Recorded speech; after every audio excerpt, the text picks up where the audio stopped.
물리학 그리고 상담심리학, 신학을 전공했습니다. 중고등학교에서 물리학 및 통합과학, 진로와 직업이라는 상담 관련 과목을 가르치는 한편 여러 대학에서 현대물리학, 자연과학 개론, 전기자기학, 심리 측정 및 평가를 비롯한 상담 심리학 강의를 진행했습니다. 특별히 고신대학교와 동서대학교에서 창조과학을 강의했습니다. 총회신학, 신대원 등 여러 신학교에서 창조과학과 목회상담학을 강의했고, 지금은 칼빈 신학교 겸 교수로 창조과학을 강의하고 있습니다. 대한기독교 상담학회 학회장을 역임하였고, 현재는 한국교류분석 상담학회와 한국복지상담학회 부회장을 맡고 있습니다. 저서는 창조과학과 관련하여 하나님의 중력장, 기독교와 오늘날 우리들의 과학, 창세기 과학 여행, 창조세계 과학 산책, 창조과학의 이해 등이 있습니다.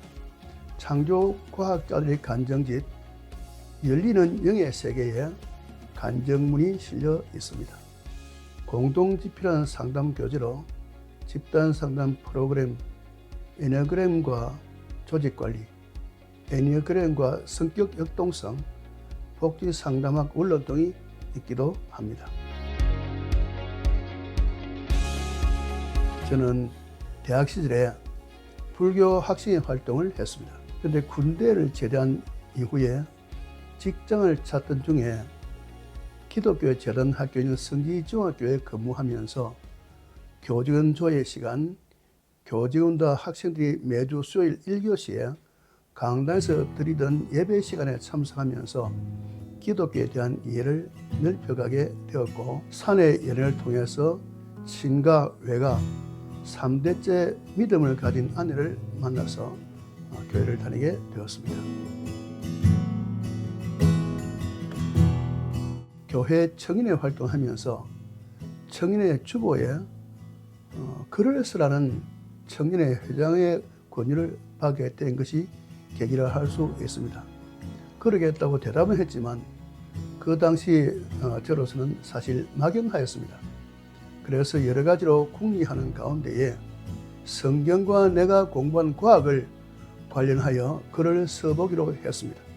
처음에 어떤 제목으로 글을 쓰는 게 좋을까 생각하면서 사랑 누가 말했나라는 그 가요 제목을 빌려서 글을 쓰기로 했습니다.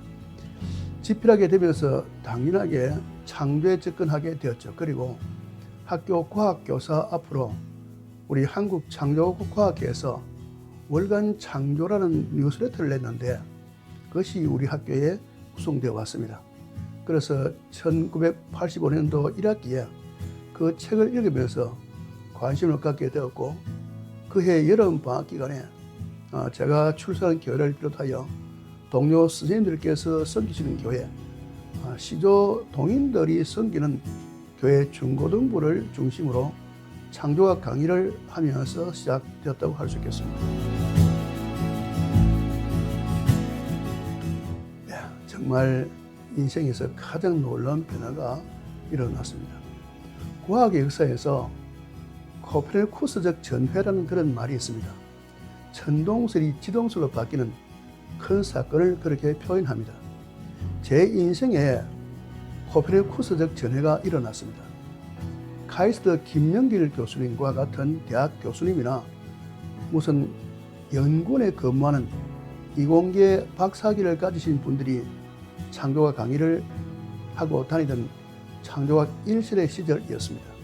그런 시절에 고등학교 교사인 제가 1985년 여름방학 기간에 16차례 이상 창조 강의를 진행하였고, 제가 놀랄 정도로 곳곳에서 강의 부탁이 들어왔고, 너무 외부 강의를 많이 나가니까 제가 선임했던 3일계 고등부 선생님 가운데 어떤 분은 교사의 시간에 허집사님 이제 외부 강의 그만 다니시오 라고 말할 정도였습니다.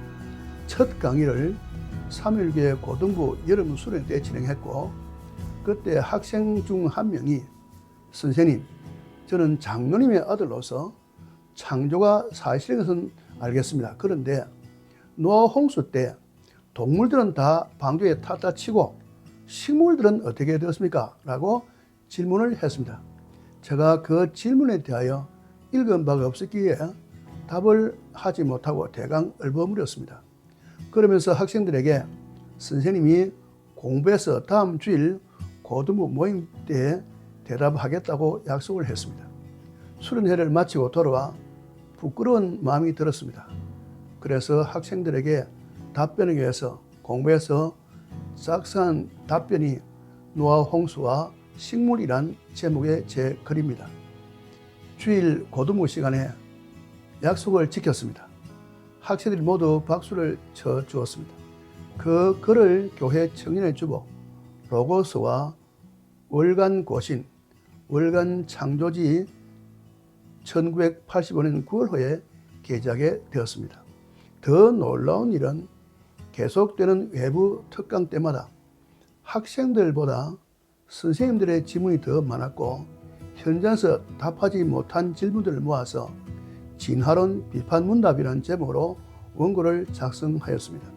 월간 고신에서 진화론자와의 일문일답은 이렇게라는 제목으로 잡지에 게재해 주었습니다. 1989년 부산에서 활동하고 있는 문인들의 모임인 부산 크리스찬 문인협회가 창립되어 교회 복음신문사에서 원래를 가지게 되었는데 그때 시인이자 문협 회원이신 교회 복음신문사 김인환 사장님이 창조와 칼럼을 신문에 연재하자고 제안하셔서 지금까지 칼럼을 쓰고 있습니다. 창원 극동방에서 7년, 부산 극동방송에서 2년간 창조와 칼럼을 방송으로 내보내기도 했습니다. 창조과학이 저에게 준 기회들이었죠. 그 칼럼들과 기독교회에 실었던 창세기 1장에 대한 칼럼들을 모아서 1992년 11월에 도서 출판 영문에서 창세기 과학 열회라는 제목으로 책이 나왔습니다. 이 책을 가지고 앞에서 언급한 대학들과 신학교에서 창조학 강의를 하게 되었습니다. 출판사에서 정보판을 내자는 제안을 받고 창조과학 이해라는 제목으로 개정 정보판이 나와서 2판 4세까지 인쇄하게 되었습니다. 한국창조학회 학술위원으로 이사로 부산 지부장으로 긴 세월 학회를 섬길 수 있는 기회를 갖게 된 것은 창조과학자로 살아오면서 누리는 은혜임에 틀림이 없습니다.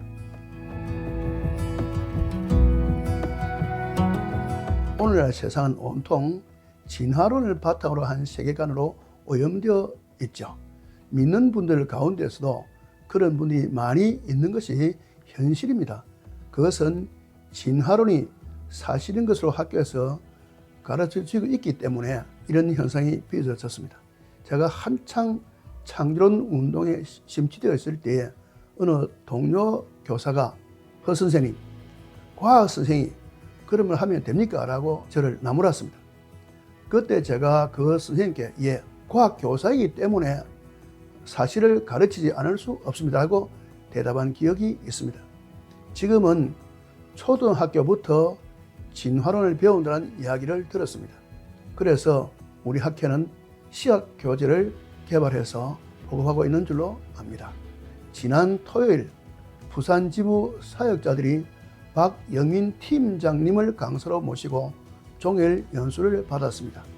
진화론 교육을 받는 세대들에게 창조론자들이 끊임없이 연구하고 가르치는 이유가 무엇인지를 생각해 보시면 좋겠다는 말씀을 드리고 싶습니다. 그리고 마냥 교과서에 실려 있고 그것이 옳다고 하니 배운다는 생각이 있으나 오히려 진화를 더 철저히 공부해서 어디에 진화론의 허점이 있는지를 발견하셨으면 하고 권하고 싶습니다. 그리고 창조와 진화에 대한 올바른 관점을 찾아서 하나님 중심, 말씀 중심, 교회 중심의 신앙생활을 하게 되기를 바랍니다. 성경은 진리와 비진리를 구별할 수 있는 기준입니다.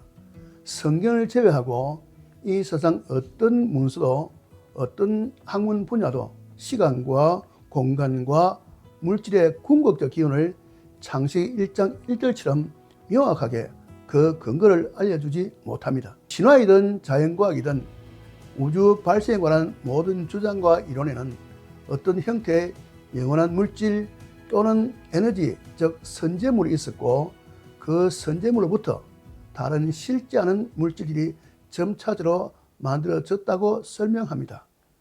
그렇지만 성경은 하나님께서 영원 전부터 계셨고 하나님께서 말씀으로 시간과 공간과 물질, 태양계, 대기권, 생명체, 인간을 창조하셨다고 선포합니다.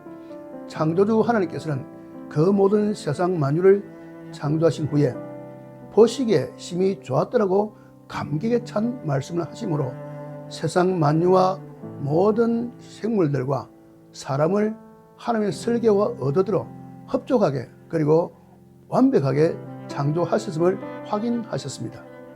그 세상에 뱀이 비진리를 더하고 은구첩대하는 여자가 비진리를 말합니다. 인간이 타락했습니다. 금지의 명령을 어긴 아담에게 하나님께서 찾아오셔서 품어주시고 여자의 후손이신 예수 그리스도를 통해 구원해 주실 것을 약속하셨습니다. 실패한 인생에게 살 길을 열어주셨습니다. 그렇지만 인생은 그 구원의 길을 걷지 않고 실패하는 길을 반복해서 들어섰습니다. 하나님은 실패를 거듭하는 인생들을 심판하시면서도 하나님의 은혜를 입은 한 사람을 사용하셔서 세상을 다시 살려주셨습니다. 성경은 하나님의 말씀입니다. 내 삶의 기준이죠. 그러나 여전히 내 자신은 부족하기 거지없는 존재임을 인정합니다. 창조과학은 나에게 창조주 하나님을 발견할 수 있도록 길을 열어준 학문입니다. 무신론자는 무로부터의 창조를 말합니다. 창세기로 돌아가야 답이 있습니다. 진화론은 창세기 3장에 찾아온 뱀의 이론입니다. 그 죄악에서 벗어나려면 그리스도의 마음을 품어야 합니다. 너희도 가려냐는 서서인 질문 앞에서 주여 영생의 말씀이 주께 있사오니 우리가 누구에게로 가오릴까? 라고 대답한 베드로의 고백을 배워야 합니다. 첫째 하나님은 창조주이십니다. 창조주 하나님은 살아계신 하나님이십니다. 창조주 하나님은 우리의 시작과 마지막을 책임지십니다. 창조신앙이 구원신앙입니다.